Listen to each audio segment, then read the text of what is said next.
And remind me, Michael. Michael, Yes. this is just Q&A, right? You don't want me to give a presentation. We actually want you to give a 3-hour presentation. Surprise. Oh, and it looks like we're live. So cool. Thank you everyone for joining us. Joining us today is Aubrey de Grey. It's a wonderful pleasure to have you here. Aubrey de Grey really needs no introduction for a lot of the people attending. He has a PhD in biology from the University of Cambridge. Uh, in the year 2000, which, a lot of the stuff learned back then is still true, I would bet. He is also Chief Scientific Officer and co-founder of the SENS Research Foundation, and he's an incredibly active leader in the field of aging research and extending healthy lifespans. SENS itself stands for Strategies for Engineered Negligible Senescence, and they are a nonprofit organization undertaking both intramural research and extramural research, i.e. via grants, and they've started numerous spin-offs and startups. So, it's just amazing to have you here today. Pleasure. Yeah. For myself, I've got my hands in many things. My name is Michael Norsley, by the way. I forgot to say that. I'm a scientist at a startup company called Catalog DNA. We're using DNA as a infinite digital data storage medium. It's very exciting. And I'm also the president and one of the co-founders at the Freedom of Information Foundation, in addition to just a little bit on the side, just because I can't get enough work, for the Futurist Foundation. So I am all over the place when it comes to really futuristic far out things, and I just love it. So that is introductions. So should we start off? Anytime. Wonderful. So something that I'm really curious to start out with is, you started out with some activity in 1999, at least from some very basic reading, with some research into mitochondria. And then you also ran into a little bit of a argument with some people with the MIT Technology Review in 2005. And then the SENS Foundation itself was at least formally started in 2009. So I'm curious about what happened within that timeline, Okay. and in particular, like what to you stood out as a real green light for you to really go whole hog on the SENS Foundation. Yeah, great question. So actually, let me extend the period that I will describe a little bit. Excellent. So let's start, instead of 1999, let's start about 95, 94 kind of period. That was the kind of time when I decided that I had to switch fields. Because since probably 1992 or 3, I had been gradually coming to terms with the terrifying and catastrophic discovery that almost all biologists viewed aging as not their problem and, not interesting and not important. I had married a biologist in 1991, and it was, of course, through her that not only did I learn a lot of biology accidentally over the dinner table, but also I found this out that she just wasn't. She just thought, like, so what? Like, it's not interesting. And she was by no means the exception. She was the norm in biology. Hmm. So yeah, by about 95, I decided this can't go on. And you're right that mitochondria, and in particular mitochondrial DNA and the mutations that it accumulates during aging, were my first area of interest. They were the area that I really got zeroed in on. Excuse me. Not for any particularly good reason, but in retrospect anyway. But yeah, that's where I started.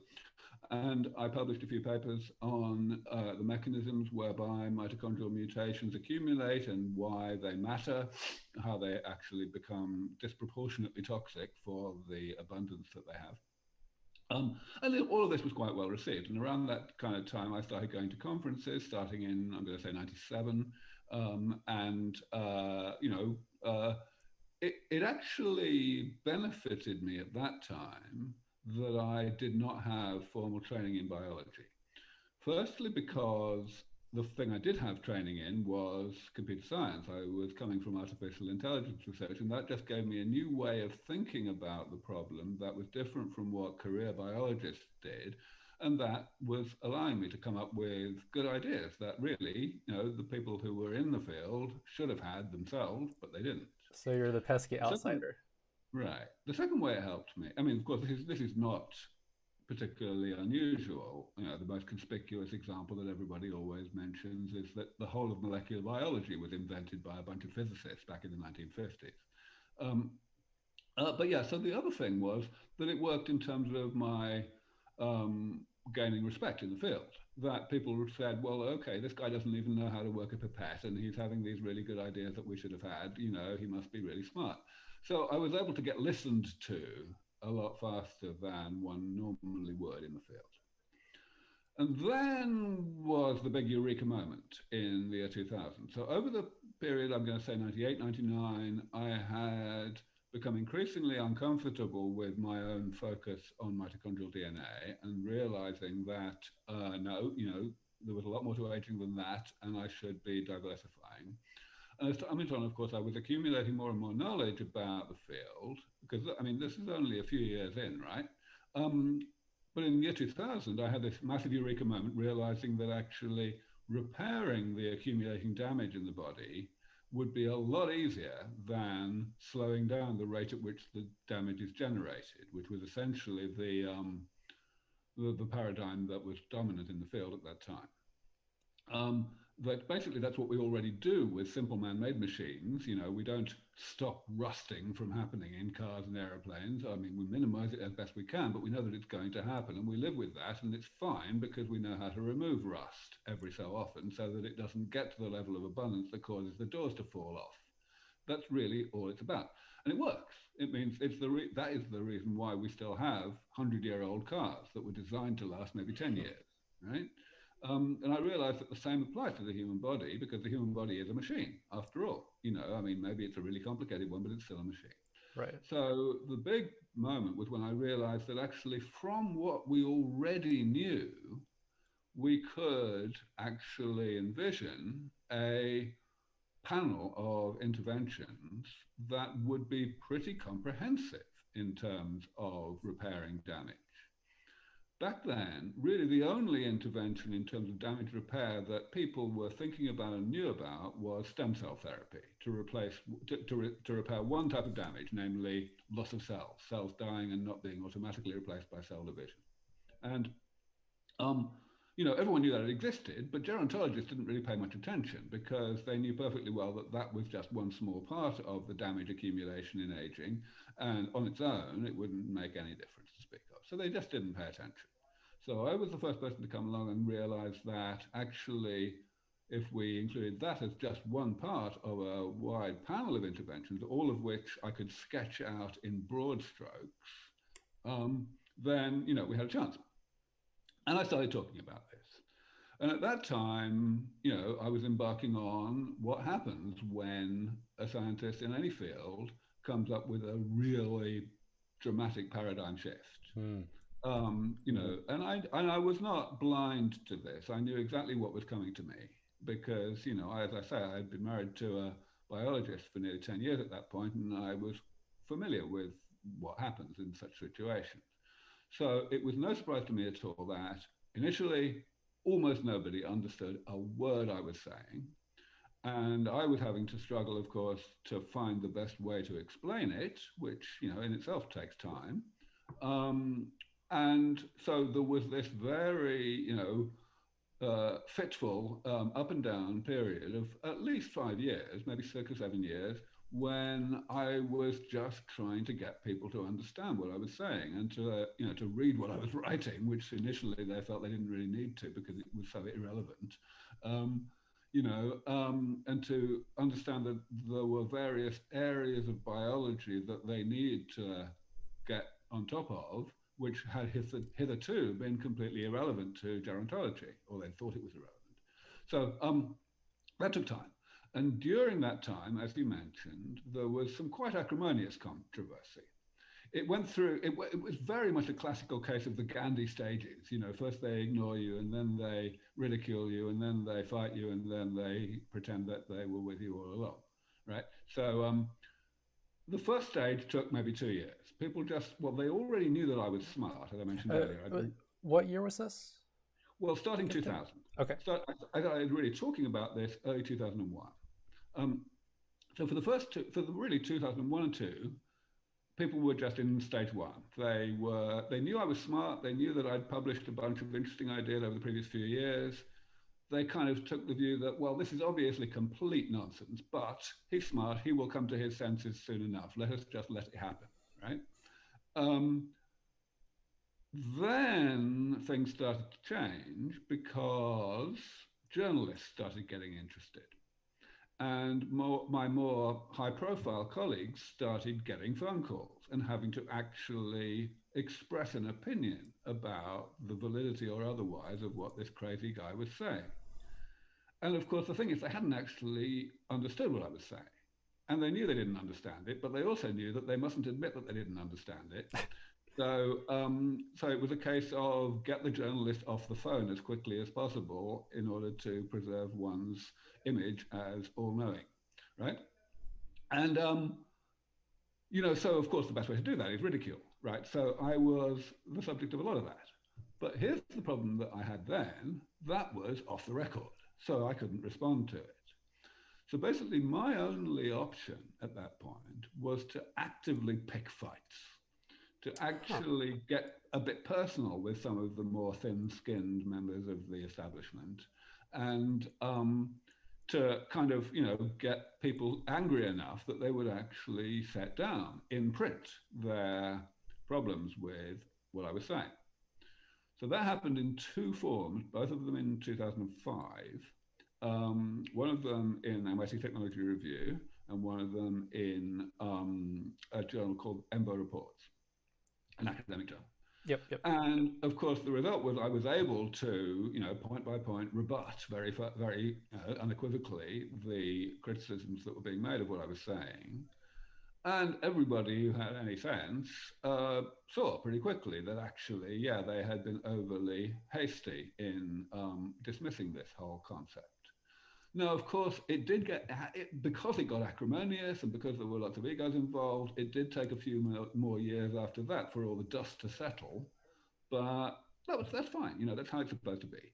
And by 2010, 2011, basically I was not having to explain myself anymore.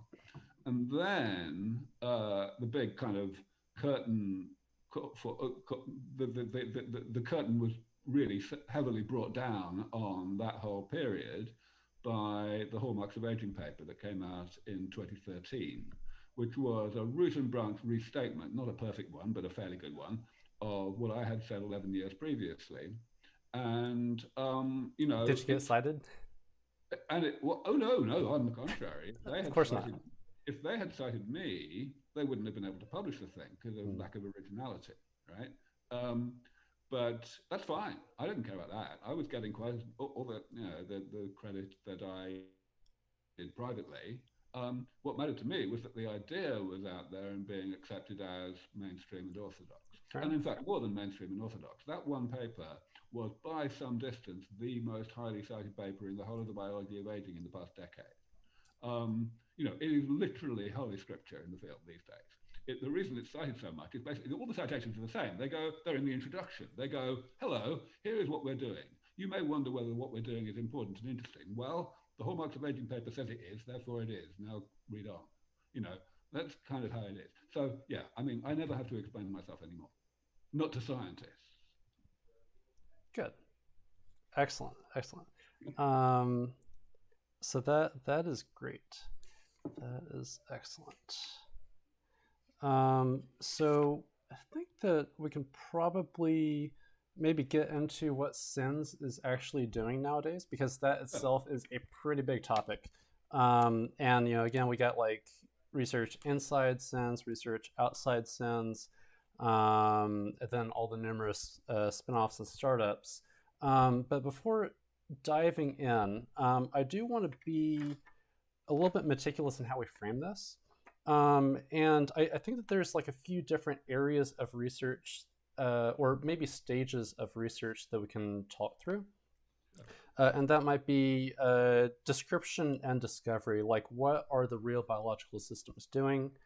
Then we've got, actually developing individual solutions for various processes. And then finally, we've got the issue of integrating all of these solutions into a comprehensive package. Maybe that third thing is a little bit further off. But in terms of like maybe stage of applicability, I think that'd be really cool to take for framing. Yeah, I like that structure. Yeah, So yeah, let's start with discovery. So we don't do discovery at SENS. And the reason we there you go. don't is because our attitude is that we already know basically pretty much all we need to know to develop therapies. Everything that we don't know is stuff that you just, it's basically the debug cycle. You find stuff out as you go, as you're developing the therapies, but you don't expect to find anything that's so fundamental that you know that you just have to start from square one again. Um, and we believe that we're in that position now. This was really the big thing that I brought to the field that helped to change everything. That everyone else was in the mindset of feeling, which had been true until I came along, that we didn't know enough. That we only, were scratching the surface of our understanding of how damage is generated in the body, and therefore we didn't have much of a chance of doing anything about it. And I pointed out that actually, if you're doing damage repair, that's fine. You can basically get away with knowing essentially nothing about how damage is generated. And for that matter, you can also get away with not knowing very much about how damage, once there's too much of it, translates into pathologies. What you can, if you're repairing damage, then just as long as you're repairing it faster than it's being generated, you don't have to slow down the rate at which it's generated. And furthermore, if you're keeping it below the threshold that causes us to get sick, which of course there is a threshold because that's why we don't get sick until late life, right? Then again, you don't have to know what would happen if the damage did get above that threshold. Right, so that was a huge part of what I brought to the field, the understanding of the value of sidestepping one's ignorance, so to speak. So we don't do discovery, but we do the next stage. We do ultra early stage translational work. In other words, we take what we know and we figure out how to get from what we know to what we'd like to have as an actual intervention to a type of damage repair. And we are completely comfortable with knowing it only at the very high level, in terms of its overall structure. But we have to have some structure there, some sense of how we would get from here to there. And then we start at the beginning. We do the cell culture work and so on to actually get some proof of concept. Then we move on to, of course, laboratory mice, normal kind of thing. And then we generally are able at this point to hand it off before we have to get anywhere near clinical trials, because by that time, the amount of de-risking that has already occurred is sufficient for at least the more courageous end of the investor spectrum to feel that it's worth writing much bigger checks than what they would write philanthropically to us as a charity.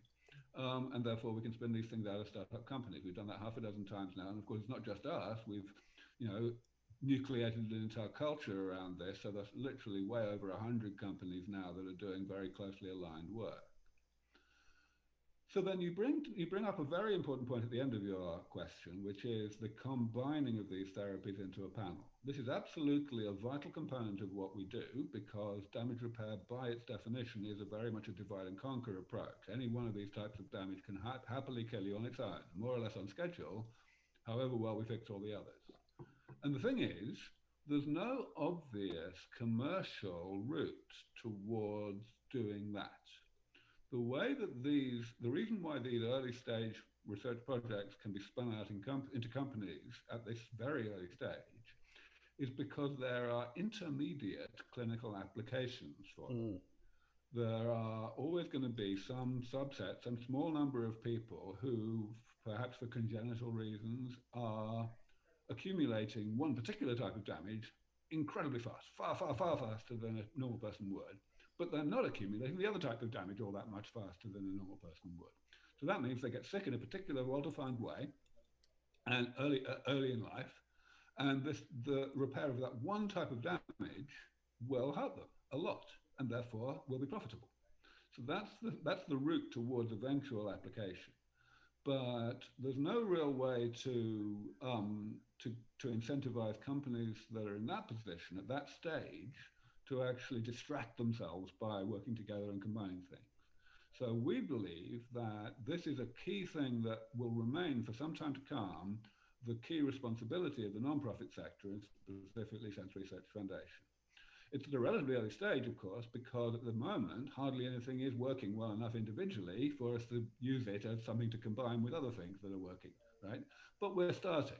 Right now, we've got a project that's just beginning in which we combine mesenchymal stem cell treatment with senolytics. So I didn't catch that word. Senolytics. Oh, okay. These are drugs that kill senescent cells. So that's basically combining good examples of 2 of the 7 strands of SENS for the first time. That is really cool. That's really cool. So we've got a pretty big backlog of questions here. So I'm going to try to pick out a couple that pertain to what we were just talking about.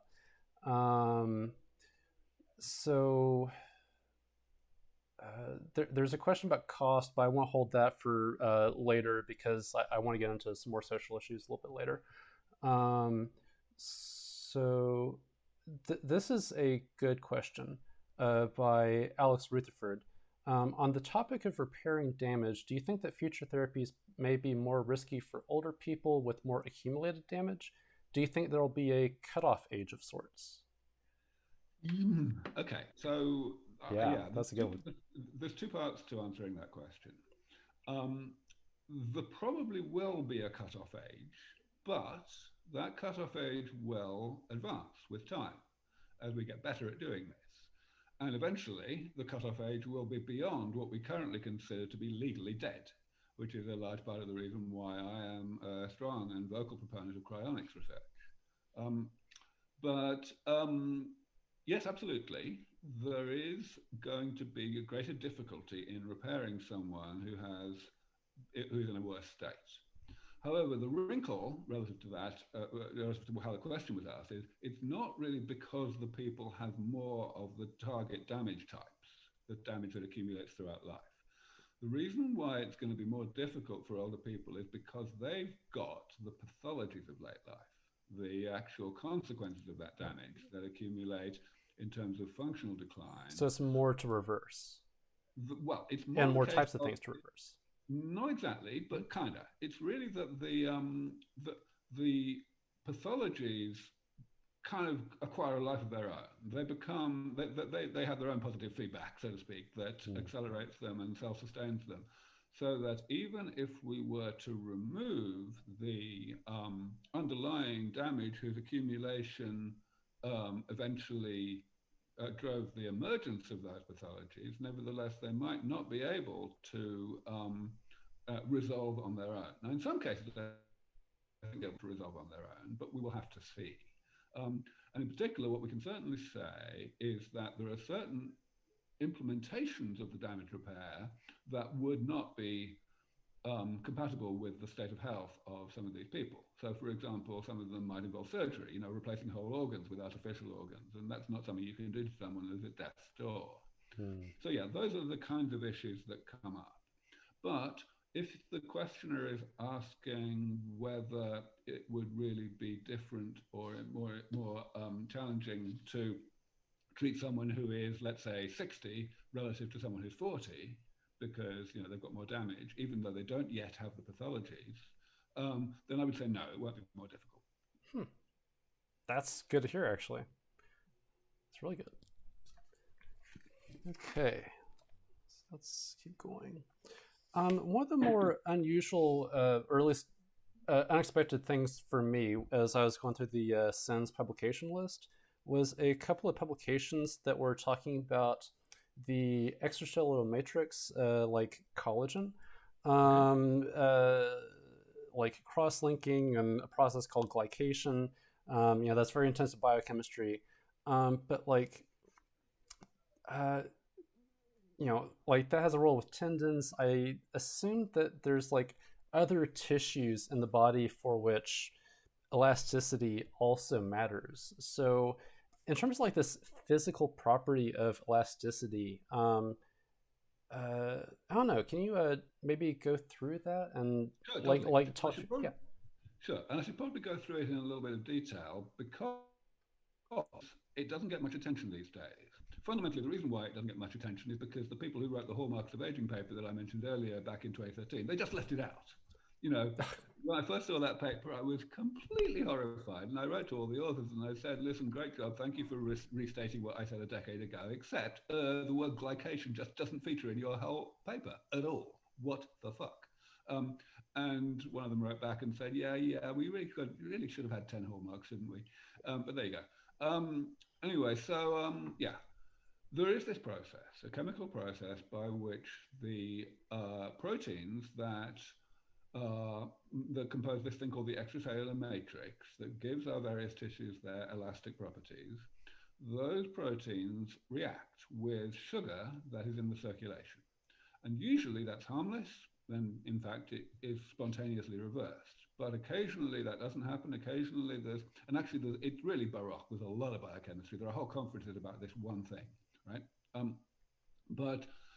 Yeah, occasionally you get additional crosslinks, chemical bonds between proteins that were previously not bonded together and therefore were able to slide against each other. And that's where the stiffening happens, the loss of elasticity. And it's essentially the same reaction all over the body. So the places that are most interesting really are the skin. This is a big part of why we get wrinkles. The skin is less elastic. The lens of the eye, that's why we can't see close up so well when we're older, because the lens becomes less elastic, can't be deformed and squeezed by the extraocular muscles in the same way, to change its focal length. But of course, the big life-threatening one is the major arteries. A large part of why we have higher blood pressure when we get old is because of this stiffening process. Essentially, the heart has to beat harder in order to push the blood around when the energy is not being kind of buffered by the elasticity of the major arteries. And yeah, it's a big deal. So we've got to do something about it. Now, the chemistry of all of this was largely worked out a long, long time ago. And that's when everyone gave up, because they rapidly came to the conclusion that the particular structure, this thing called glucosapane, which is the major type of crosslink, the most abundant one that accumulates in humans, is actually just unbreakable. There's no way we're going to be able to develop a drug to chop it in half and thereby restore the elasticity. Now, that's not because of side effects. Because one piece of luck that we have here is that the chemical structure of these crosslinks is very different from anything that the body lays down on purpose. In particular, glucosapane has a 7-membered ring in it, which is not the kind of thing you tend to see in biology textbooks. I don't recall ever seeing a 7-member ring. Huh. There you go. Indeed. So that's not the problem. The problem is thermodynamics. It's just not very reactive. You need a reactive molecule to react with it, and reactive molecules tend to be, not terribly specific. So it took a while for anybody to really pay attention to this. We worked in the end with a really fantastic group of organic chemists in Yale, in New Haven, Connecticut. And they cracked it. They figured out, first of all, how to actually quantify and detect glucosapane. And that was largely because they also figured out how to synthesize it on purpose in large amounts. Normally, before that, you would have to isolate it from aged collagen, and then you would only get the most extraordinarily trace amounts, and not enough to be able even to raise an antibody. And it would be incredibly laborious. Now you can make gram quantities of it really quickly for pennies, so that's no longer true. So that's good. So then they were able to take the next step and find enzymes that were able to break these things down. Now, enzymes may not be the final solution because they may be so big that they can't get to the crosslinks properly. There's something called steric hindrance that happens there. But it's a start. It's enough of a start that project, that work at Yale has now been spun out into one of our startup companies. So that's all wonderful. And I think it's quite likely to be able to get to the clinic in the next year or two. Right. Was that Revel? Yes, that's Rebel Pharmaceuticals. Gotcha. Cool. That is awesome. Let's see. I just got a reminder about a different question I honestly missed. And this kind of goes back to this whole idea of starting something or getting involved. And here's this person who's asking, as a medical student in Australia, how can I get involved in longevity research and this application into mainstream use? Okay, so yeah, I mean, it's great that the guy said what he was, because that is my starting point always, because there are so many ways to help. Obviously, it depends what your skills are, what your position is. I mean, you're helping right now by doing this interview, right? Just by getting the word out. So yes, medical students, very interesting, important point here. When I talk to conferences of medics, of MDs rather than PhDs, it's quite frustrating because MDs are focused absolutely exclusively on what they can already do in the clinic, how they can help patients. And that's appropriate. That's what they ought to be focused on. But what it means is that they really don't have any interest, by and large, in what's coming in future medicines, because it's future. They can't prescribe them yet. They can't apply them yet. Um, and so, sometimes it's very hard for me to actually talk about these medicines that are quite a long way in the future, maybe a decade away from being approved or anything. So what I would like medical students to do right now is, first of all, to make sure that they spend a respectable amount of their time actually studying what's coming, not just what's already available. Ooh. And of course, number two, I want a better conversation within the medical profession. I want people who understand the value of this work and the potential for it to be far more effective against the health problems of late life than what we have today.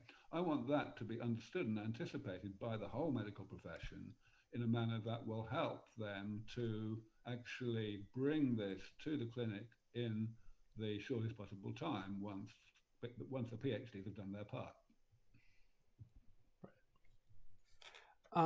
This is a little bit of a long shot question, but have you interacted with many MD PhDs? Few, yep. Okay. How did those go, generally speaking? If it's even fair to make a generalization, which I doubt it is, but yeah. Yeah, so they're, of course, as you would expect, they're kind of intermediate between the MDs and the PhDs. But actually, I would say that a respectable number of MD PhDs do have a pretty good understanding of the value of medicine that doesn't yet exist. There are a few of them who are definitely playing a respectable role, an important role in the gerontology community. Cool. That is good to know. And I'm very happy to hear that. So let's see. We kind of left off with talking about SENS. SENSes, is that the possessive form? Other startups such as Underdog and Oisin. I'm not sure if that's the canonical pronunciation, but so Oisin, if I understand correctly, is using some sort of a gene vector to clear senescent cells. Then Underdog is working on atherosclerosis and hypercholesterolemia with rationally designed molecules. So would you be able to maybe talk through some of their general goals and more recent results? Sure, totally. So let's start with Underdog. So Underdog, as you say, is interested in treating atherosclerosis. And the goal here is to eliminate a particular molecule that accumulates inside the white blood cells that are trapped in the artery wall. These white blood cells, macrophages, they go there on purpose for a good reason, namely to essentially process and recycle detritus that has been stuck there. And by and large, they're extremely good at that. The bulk of that detritus consists of cholesterol and lipids, and macrophages just know what they're doing when it comes to those things. But there are contaminants in that detritus, and in particular, there are types of contaminant that are essentially oxidatives of cholesterol. There's one particular one that's believed to be public enemy number one in terms of abundance and toxicity. It's called 7-ketocholesterol. Ooh. And so for 20 years or more, it's been well known that this is a big problem. It essentially poisons macrophages and eventually prevents them from doing what they're good at doing, reprocessing and recycling stuff. And those macrophages turn into a kind of undead thing called a foam cell. And foam cells accumulate over time, and eventually you have a lot of them and you get an atherosclerotic plaque. The cells, are pro-inflammatory. They attract new macrophages to come in and try and solve the problem, and the new ones become part of the problem, and it gets just worse and worse. And all in all, if we didn't have that, we wouldn't get atherosclerosis, the number one cause of death in the Western world. So, the question is, what do we do about it? One approach, which we followed for quite a few years actually, by funding a group at Rice University in Texas, was to do something similar to what I was explaining about Revel earlier on, about glucosapine, namely to identify enzymes in other species, bacteria especially, that are able to break down 7-ketocholesterol. And it went okay. And actually, it was the subject of our first spin-out, which ended up folding and just it was mismanaged, I think. Since then, and that approach is still very valid, but in parallel with that, a group within our actual laboratory internally realized that we might have an option not to break down this particular molecule, but just to extract it, to get rid of it and get it to be removed from the atherosclerotic plaque and excreted. And that's the approach that that the group pursued, which went far enough that they were able to spin it out, as you say, into Underdog. Essentially, there is this variant of a very well-known and very safe molecule, cyclodextrin, a very clever modification of it that the group identified and have been pursuing that allows it to encapsulate and remove the 7-ketocholesterol from the plaque. And it's looking very promising. Then the other company you mentioned, actually the correct pronunciation is Oisin. It's a Celtic word. I mean, I'm not in favor of using names for companies that people can't pronounce, but that's life. It's not completely fair to describe it as a spin-out from SENS. We didn't have a project that actually was transferred into Oisin in the same way. The best I can say is that the approach that they're following, which is this kind of suicide gene therapy against senescent cells, is the approach that I first promoted and propounded in my original description of SENS back in 2002, and which I felt was probably going to be what we would need to do, because I didn't really believe it was very likely that we would be able to discover small molecules that would just selectively kill senescent cells. And that has turned out not to be the case. Small molecules do seem to work quite well. However, it's still not clear that small molecules work well enough, and that's why it makes sense for groups to pursue the genetic approach, the more kind of controllable, targetable approach, and that's what I should do. Cool. Yeah. And also thank you for the multiple clarifications on Oisin. I do appreciate that. Let's see. That. So another one of the questions, before actually asking substantial questions, I just want to ask a quick question about timing. It's possible that we might run longer with an hour if you're available. So I'm not sure. I can go until like 10 past. So cool. Half an hour from now. Cool. That's good to know. Thank you. All right. So we also had a question about mRNA gene vector delivery, such as being used by Pfizer and Moderna very prominently. But do you think that might play a role as compared to like any of the other gene delivery or therapeutic methods? Do you have any favorites for that matter? I wouldn't say I have favorites. The reason why a lot of different approaches are being pursued is because a lot of them have promise and their potential, downsides are different and so on. So I think it really is a case of, having a lot of diversity here makes sense. What mRNA has as an approach to gene therapy of any sort, of gene delivery, is, it's got some advantages. The big one is that it doesn't integrate. It's RNA, not DNA, and therefore it does not interfere with and potentially disrupt in a bad way the existing genome of the cells that it goes into. The other thing that it's got is a half-life. mRNAs get broken down eventually, and they stop being available as templates for proteins. So that's sometimes good as well. You want to be able to titrate how much protein is being made, and one way to do it is to have some control over, some knowledge at least of how long the mRNA is going to survive. However, these things can also be viewed as downsides, because if you can arrange to get a DNA therapy into the genome in a safe way that does not disrupt things randomly, then you may be able, you'll have it there forever. You won't have to therapy. That may be considered to be a good thing. And it's easier to control things like whether it is turned on or off. You can maybe have the genes in the engineered construct be expressed only under some inducible system where you take, you drink water with tamoxifen in it, for example, and that this is what we give mice, right? Yep. So, I just find it amusing to imagine that in terms of like human translation. There are plenty of alternatives to tamoxifen. Cool. Plenty of ways to do it. That's just one of the standard ones that's used in the Yep. lab. So yes, so you get the idea. There's pros and cons across all of these things. I am sorry. Can you repeat that last sentence? We broke up very briefly. I just said you get the idea. There are pros and cons for these various approaches. It's not a one size fits all thing. Gotcha. Yeah, that makes a lot of sense. So just picking whichever vector technology or other therapeutic method works is fine, and that totally makes sense. Absolutely.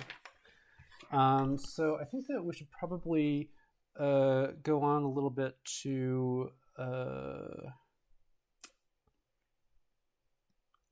given that we have we still have time for this. I'd like to talk a little bit about the effect of aging on the neural system.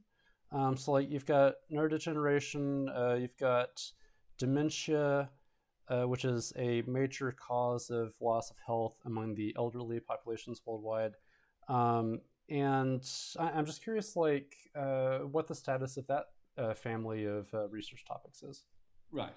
So a lot of people worry about this for perhaps exaggerated reasons. They say, well, oh dear, the brain is 1,000 times more complicated than anything else in the body. We understand it 1,000 times less well than anything else in the body, and we understand the rest of the body really badly. So surely it's going to be a showstopper. We're going to be able to keep the body useful, but people are still going to get doddery, and it's not really worth doing. And the thing I have to point out in response to that is always that the complexity of how the brain works is irrelevant, because, as I mentioned earlier, we are sidestepping our ignorance of how stuff works. We are fixing up how it changes in terms of its structure and composition. And if you look at that, if you look at what the brain accumulates, it's just the same kinds of things it accumulates anywhere else. It's loss of cells and accumulation of waste products and such like.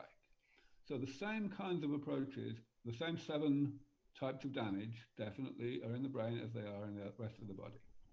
Now, the way in which those types of damage turn into pathologies turns out to be quite complicated sometimes, and sometimes it isn't complicated. So kind of the two extremes that are easiest to talk about are Parkinson's disease and Alzheimer's disease. Parkinson's disease is a really pretty simple disease. All that happens really in Parkinson's is that there's one type of neuron, a dopaminergic neuron, which we have a few of in this one tiny part of the brain called the substantia nigra. And for reasons related to what they do, dopaminergic neurons die a lot more often than other neurons. Which means that since neurons are not replaced during adulthood, the number of neurons in the substantia nigra, the number of dopaminergic neurons, goes down. And all of us, by old age, have lost maybe a quarter of the dopaminergic neurons that we used to have. But that's fine. There's enough margin of error in the system so that doesn't cause a problem. The problem comes that from the fact that everything in aging, the rate varies from one person to another. Some people are unlucky. Some people accumulate that particular type of damage, the loss of dopaminergic neurons, a bit faster. So they might have lost maybe 3/4 of them by old age. And those are the people who get Parkinson's disease because of lack of dopamine. So, of course, the obvious way to address this is stem cell therapy. You just put cells into the substantia nigra that have been programmed into the right state so that they know what to do. They are dopaminergic precursors, so they divide and differentiate to replace the dopaminergic neurons that the body is not replacing on its own. And people tried this maybe 25 years ago. Now, back then, it was an extraordinarily hit and miss business because we didn't know really anything about how to program stem cells into the right state before injecting them. And so that's without considering like axon and dendritic guidance as well, which I imagine is non-trivial if you've got the right type of cell, the right type of precursor cell turning into the right type of neuron, then that should be fine. They should just know what to do, right? And sure enough, when this was tried in people, not mice, in people, 25, 30 years ago, occasionally it worked. And when it worked spectacularly. So most of the time it didn't work at all. There was no benefit because basically the cells that the people were given, which are essentially cells just taken out of the brains of aborted fetuses from roughly the right location in the brain, so it was total hit and miss. They just didn't work. They just didn't get any dopaminergic precursor cells at all. But on the few occasions when they got it right, it was amazing. So there was actually a review paper written by the research group in question from Sweden a few years ago now, on I think the 25th anniversary of the first responder, right, the first person who did respond to the treatment. It was amazing. Essentially, a couple of years after the therapy, the recovery was so good that they were taken off the standard of care treatment, this precursor of dopamine called L-DOPA. They didn't have any of that for at least another 10 years after that before they started gradually exhibiting a little bit of symptoms again. It was as close to a cure as you can get. And now, of course, we know a lot more about how to manipulate stem cells before we transplant them. And so everything is taking off again. There's a clinical trial going on right now in Japan, doing exactly the same thing, but in this much more sophisticated way. There's a few more clinical trials starting up elsewhere around the world also, so everyone's very optimistic. Now if we move to Alzheimer's disease, different matter entirely, because Alzheimer's disease it's characterized, it's even defined as the combination of the presence of a number of different types of damage. In particular, there are two types of waste product. One of them is called CNL plaques, which are made of this protein called amyloid beta, and that's outside the cell in the spaces between neurons. And the other one is neurofibrillary tangles, which are made of a different protein called tau, again in a misfolded state, and they're inside the cell. We really got to get rid of both of those things. There may be other stuff we have to do, including replacing cells, as I mentioned earlier, but we've definitely got to get rid of both of those. Now, we've already solved the first problem, getting rid of amyloid. People started thinking about this back in the 90s, and they got it to work really nicely in mice, and they rushed into the clinic a bit too fast, actually, and they had a bit of a reverse, but a bit of a false start. But now it's totally working. There are at least 4 treatments out there. There are vaccines, immunotherapy treatments, which cause the immune cells of the brain, which are called microglia, to get rid of this stuff. So that problem is solved.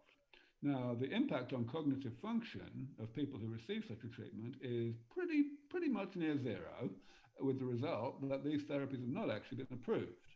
Because, what's the point if it's not helping people? So it's a matter of not being sufficient. So it seems like the tau is probably also necessary to get rid of. You got it right. So I believe that it's ridiculous to view this as a setback that these therapies have not been approved. On the contrary, we have it in our back pocket to combine with therapies that remove tau, and we're working on that. And of course, therapies to replace cells. So yeah, it's a multifactorial disease, insofar as you can call it a disease at all, because really it's part of aging. But yeah, we're on all the factors. Yeah, that absolutely makes sense. Okay, so Actually, there is one more mechanistic related question about aging that I want to discuss before we change over to social issues. So there's this question by Xenon. What do you think about the hyperbaric oxygen therapy? Yeah, that's got a lot of airtime in recent weeks because some quite impressive results were reported by an Israeli group about the impact of that. So the work that was published that got all the attention is a pretty preliminary study. If you scrutinize it carefully, you can see there's a lot of things they didn't yet do. That's not a criticism. All science leads to the next experiment. That's fine. But it does say that the amount of breathlessness that surrounded the paper was probably quite considerably more than was justified. Nevertheless, that certainly doesn't say that the therapy doesn't work.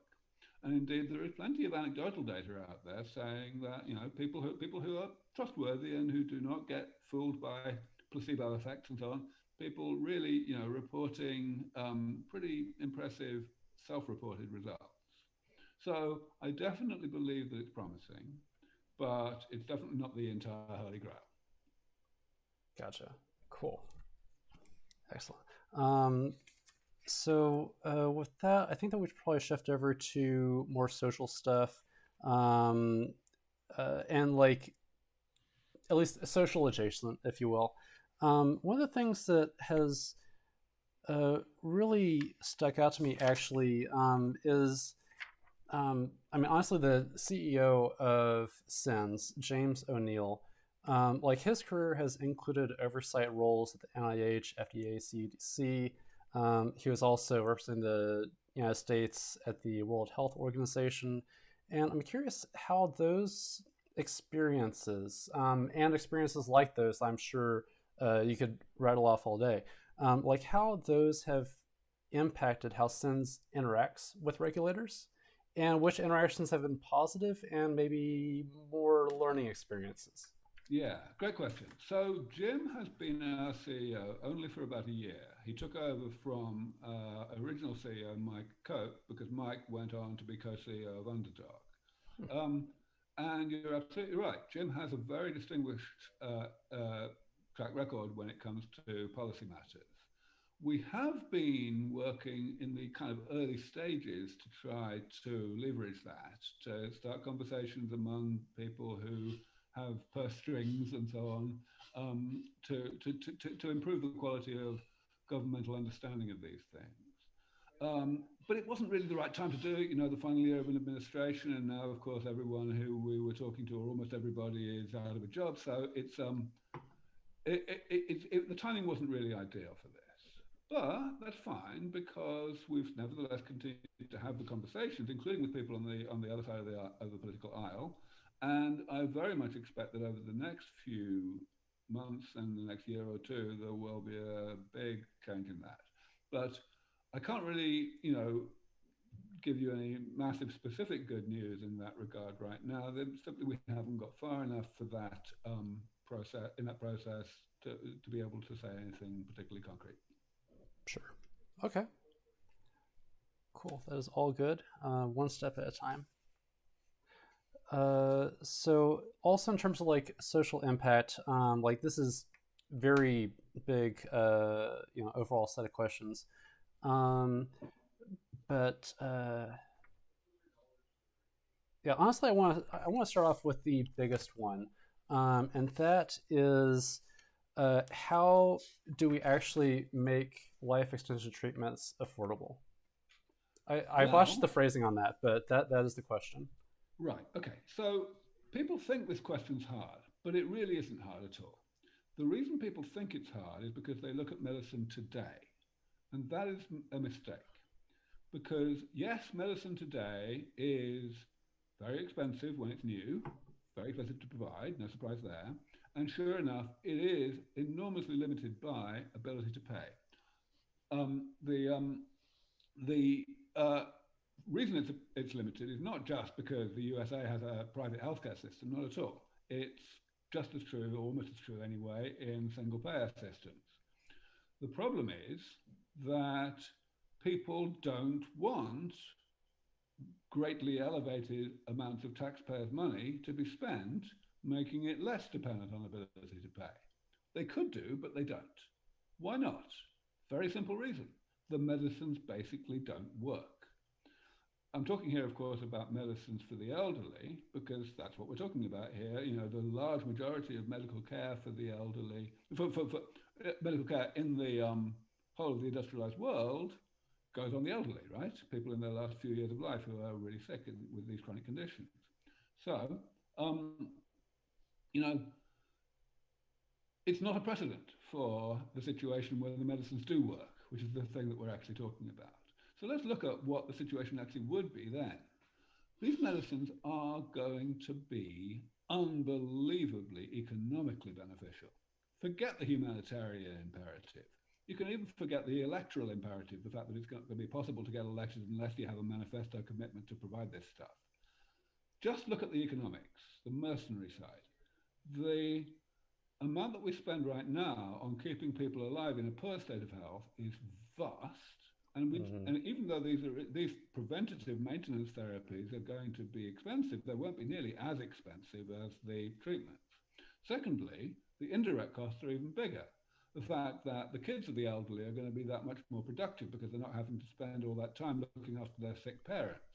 The fact that the elderly themselves, this is the biggest one of all, of course, the elderly themselves are going to be able-bodied and in a position to continue to contribute wealth to society rather than just consuming wealth. So what this all adds up to is that whatever numbers you plug into these assumptions, you know, whatever kind of scenario you look at, it is inescapable that these therapies will pay for themselves at the national level massively many times over really quickly. In other words, it would be economically totally suicidal for any country not to have a policy of ensuring that everybody who is old enough to need these therapies does get them, you know, as soon as anybody can get them. In other words, as soon as they come on stream. Of course, this sounds counterintuitive based on the world that we're in today, but it is inescapable logic. So I'm not really worried about access to these things. That is really great to hear. I'm honestly like a little bit surprised, but you know, now that you've walked through that argument, it makes a lot of sense. So it's better than that. One aspect that I yeah. should probably not omit, it's even better than that, because these medicines are not going to take us by surprise. They're not going to just, you know, miraculously appear out of thin air when nobody was expecting them. Already today, you know, I spend my life on camera because people are interested in this. People are following these developments really closely. And I believe that we're probably only a couple of years away from the point where everybody accepts that these medicines are coming, which means we're going to have at least a decade of time when people know they're coming, even though they have not yet come. And that is the time that's going to be turbulent and chaotic, when all of this conversation is going to happen and all of the decisions to actually do the front loading of investment and infrastructure and personnel training and so on are going to have to happen. But by the time the medicines do arrive, that's all going to have shaken down. Awesome. One other topic of a lot of interest, of course, is this idea of the longevity escape velocity. So I imagine that maybe at least 1/3 of the audience doesn't know what that is. I mean, granted, we're in a pretty passionate area, but you know, can we maybe walk through what that actually is and maybe give your personal guess at timelines? Sure. So, yeah, longevity escape velocity is a term that I coined maybe 16, 17 years ago now. And what it refers to is the minimum rate at which we will need to be continually improving the quality and comprehensiveness of these damage repair therapies in order to keep people, to stay one step ahead of the aging problem. So what do I mean by staying one step ahead? Well, it all comes down to the nature of damage repair. Your biological age can be defined, even though it's a complicated thing that you can't measure directly, can be defined as the amount of damage that there is in your body. That's what's going to determine how soon you start to exhibit the chronic health conditions of late life. And what damage repair is, of course, reducing the amount of damage in your body, right? So what it's doing is it's buying time to wait until you have to be re-rejuvenated, so more damage to be repaired. Now, the difficulty here comes from the fact that not all damage is equal. Some types of damage are easier to repair than others. So yes, I mentioned earlier that it's a divide and conquer approach, and therefore we need to repair all types of damage, but we don't need to repair any type of damage perfectly. Within each type, within each of these 7 strands, there are many subtypes, and they do differ in difficulty. So you can imagine a scenario in which at some point in the fairly near future, like 15 years from now maybe, we are able to repair maybe half the damage, 2/3 of the damage, right? The easy damage, I'm going to call that, right? And great. So we rejuvenate people. We take people who are, let's say, 60, and we turn them back into being biologically 40. Fantastic. But the thing is that there's this difficult damage that the therapies don't work on. And that's going to carry on accumulating. Not only did we not eliminate any of it, there's going to be more of it quite soon. So however frequently we administer the therapies that remove the easy damage, by the time the person gets to be, let's say, 90, they're going to be back to being biologically 60 in terms of the amount of damage that they have in their bodies. And it's all going to be difficult damage rather than a combination of easy and difficult. So the therapies are just not going to help anymore, right? But the good news is that we've had those 30 years for people like me, the scientists, to come along and improve the therapies so that by the time the person is 90, the therapies will repair not only the easy damage, but also at least some of the difficult damage. So we will be able to re-rejuvenate the same people with SENS 2.0, and so that they won't be biologically 60 for the third time until they're, let's say, 150. So that's what longevity escape velocity is. It's the minimum rate at which we need to improve the therapies in order to stay one step ahead of the problem. And of course, it only kicks in when we get that first little bit. Then when we, let's say, have 20 years of postponement of ill health, because until then, we can't move fast enough. You know, if we are postponing aging of ill health by 2 years, that's only 2 years for the scientists to figure out what to do next, and that's not long enough.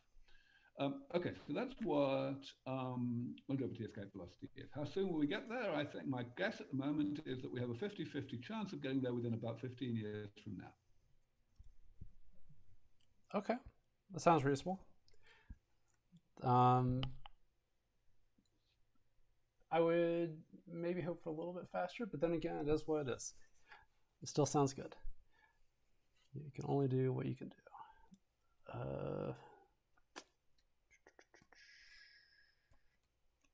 Right, so we are coming up on a little bit of a time limit, so we probably want to go fairly quickly here. So given actually this question about the longevity escape velocity, it sounds like you do have an interest in cryonics. Is that your backup plan, so to speak? Well, I certainly wouldn't say that the two questions are linked. I mean, I'm 57 years old, so I only have maybe a 50-50 chance at best of actually making it to what some people have called the Methuselarity, the point where we reach longevity escape velocity. And yes, there's a good chance that I might end up, therefore, needing to be cryopreserved. But you remember, what gets me out of bed in the morning is not my own chances. It's humanitarian, right? So I think it's absolutely tragic that cryonics is still such a neglected area. The fundamental reason it's neglected is not because biologists and medics think that death is just this binary thing that once you're dead, you're either alive or dead and nothing in between. Medics know perfectly well that that's nonsense and that actually it's just a legal and social convenience to talk about death that way. And what death actually is this process that takes a finite amount of time where damage accumulates in the body a lot faster than it did before your heart stopped, but still at a finite speed. So medics understand that the fundamental reason why cryonics is not a thing is because of the additional damage that is done to the body by the process of cryopreservation. The general concept that if you catch somebody just after they have become pronounced legally dead, and you completely arrest the further accumulation of damage in their body by freezing them, then it's perfectly possible that medicine of the future will be able to fix it. Can you But the repeat that damage that's question done again? by the Or cryopreservation. can you repeat that sentence again? Oh, I'm sorry. Just, So, yeah. right. So let me just be a little bit more elaborate. So, of course, um, the whole idea of what constitutes legal death has changed over time. It became a little bit embarrassing that there were so many people walking around quite healthily who had been declared legally dead, because we know that the definition of death is that once you're dead, you stay dead. And therefore, if you are very clearly alive, then you have never been dead, however many letters there are after the names of the people who said you were. So the point here is that that will happen again in the future, that we will get better at medicine at bringing people back from what we thought was irretrievable. The problem is, the question is, how far beyond what we currently think is irretrievable are we ever going to get? Yeah, that And is a great question. So just out of respect for time, we should no, probably. let me finish this one. Oh, I can oh, do this. I okay. can do this. Um, Yes, so, sir. um, so the point is that the damage done by the cryopreservation process historically was so enormous that it really was not realistic to suppose that medicine of the arbitrarily distant future could ever bring somebody back. The only reason was if you felt that it was sufficient to bring back a copy of the person, essentially by hypothetically slicing and scanning their brains and figuring out what they thought and what they knew and so on, and recreating a whole new brain out of that information. And that's what some people think they want to do. And that's why people cryopreserved back in the 70s and 80s are still cryopreserved. But a lot of us feel that that's not good enough, that the only legitimate way to revive somebody who's been cryopreserved is by warming them up, right? So that they really are the same person as they used to be.